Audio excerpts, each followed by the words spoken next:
In the last video, I tracked the circle alignment from Lugo in Galicia in northwestern Spain, looking at places in this region including the Galician Ancares Mountains and the Picos de Europa National Park in the Cantabrian Mountains, through Vallodolid in Castile and Leon, and northwestern Spain's largest city, and ending in Segovia and the nearby mountains of the Sierra de Guadarrama. My name is Michelle Gibson.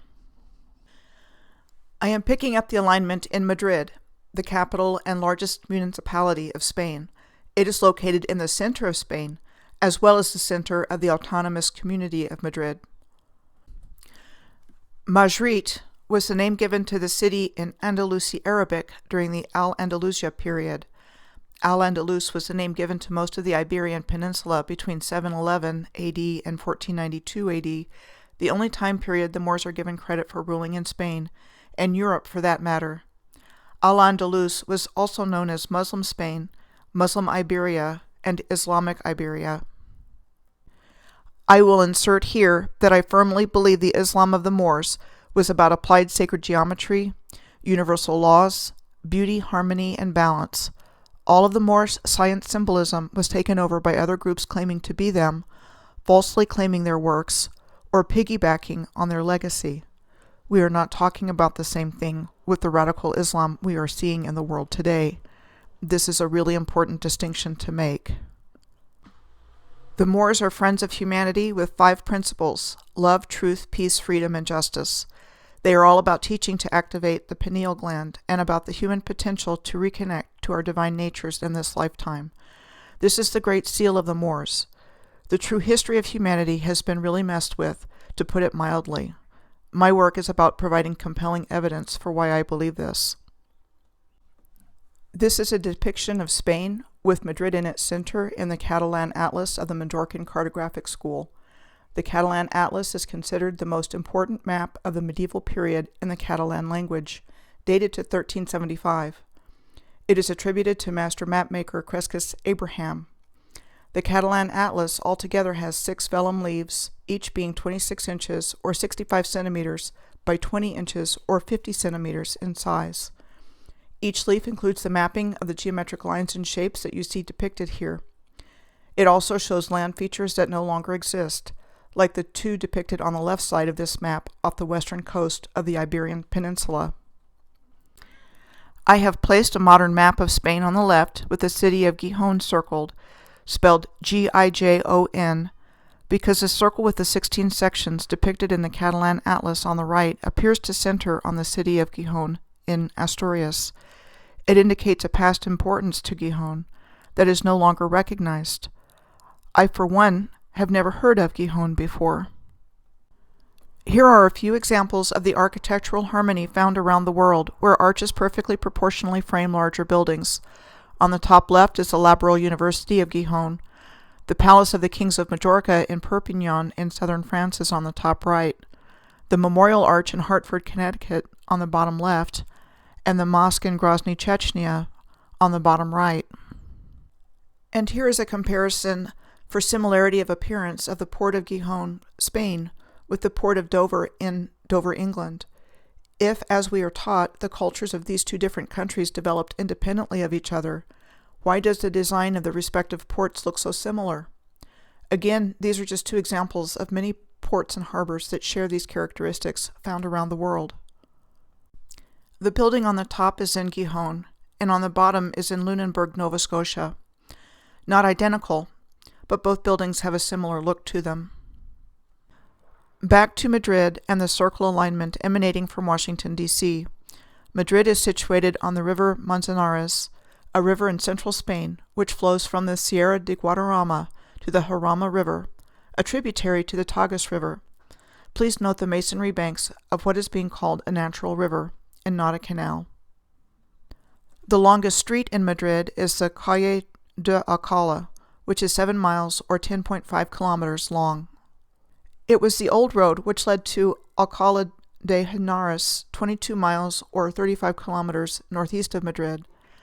The historic center of Alcalá de Henares is a UNESCO World Heritage Site. Here's a comparison of the gazebo in Alcalá de Henares with what is called the Moorish kiosk in Hermosillo, Mexico. This is the Puerta de Alcalá in Madrid, said to have been built in 1778 as the first modern post-Roman triumphal arch built in Europe, commissioned by King Charles III in 1774. Given the low technology that was said to have existed at that time, and pre-industrial revolution, how did they build this? An inscription with a year or a plaque is much easier to add to architecture than building monumental architecture of heavy masonry. This building is also on the Calle de Alcalá. I mean, look at the size of it. How are people our size building like this? This is another building on the Calle de Alcalá on the left, compared with one in Times Square in New York City on the right. How did they get the same street layout and basic building design across continents and cultures? A few words about the Parque de Templo de Debod in Madrid. What this is described as is an ancient Egyptian temple of Debod that was dismantled at Abu Simbel due to the construction of the Aswan High Dam and donated to Spain as a gift for helping to save it. It was consequently said to be rebuilt in the Parque del Oeste in Madrid, Spain between 1970 and 1972. I'm just wondering how a megalithic temple complex like this could have been transported.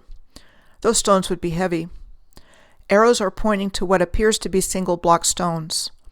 Those especially would be really heavy, like weighing tons.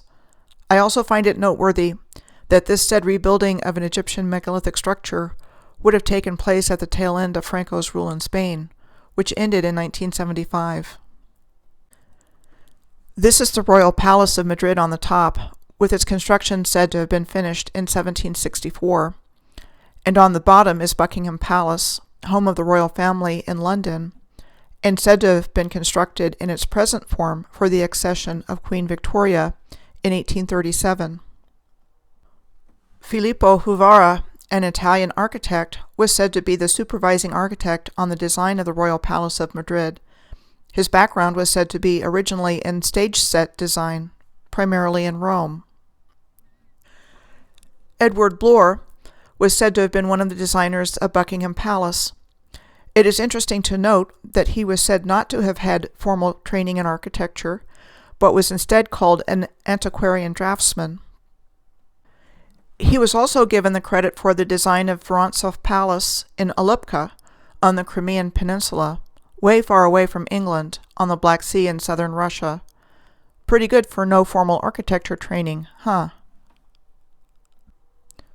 Buen Retiro Park is one of the largest parks in Madrid, having belonged to the Spanish monarchy until the late 19th century, at which time it became a public park. This is the monument for Alfonso XII on the top, the King of Spain from 1874 to 1885. It was said to have opened in 1922. The picture on the bottom is in the Nemours Gardens of the Nemours Estate in Wilmington, Delaware, of the industrialist Alfred I. DuPont. The Nemours Estate was said to have been created by him in the Louis XVI Rococo style of French architecture in 1909 to 1910 as a gift for his second wife, Alicia.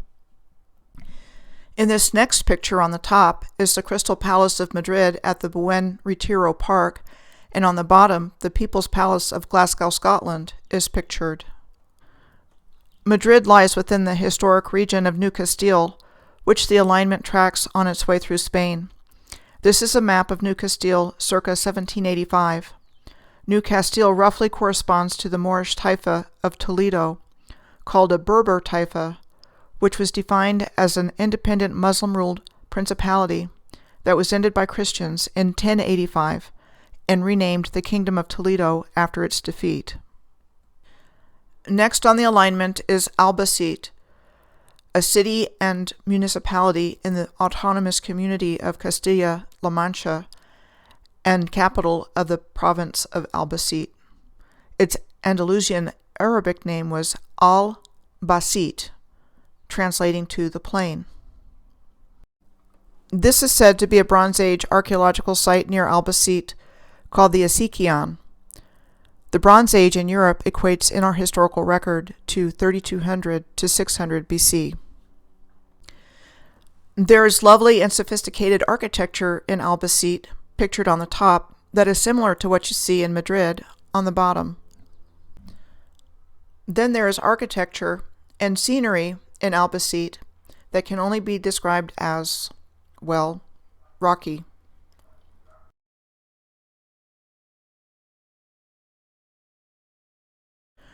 I'm going to end this video here and pick up the alignment in the next video in Alicante, Spain.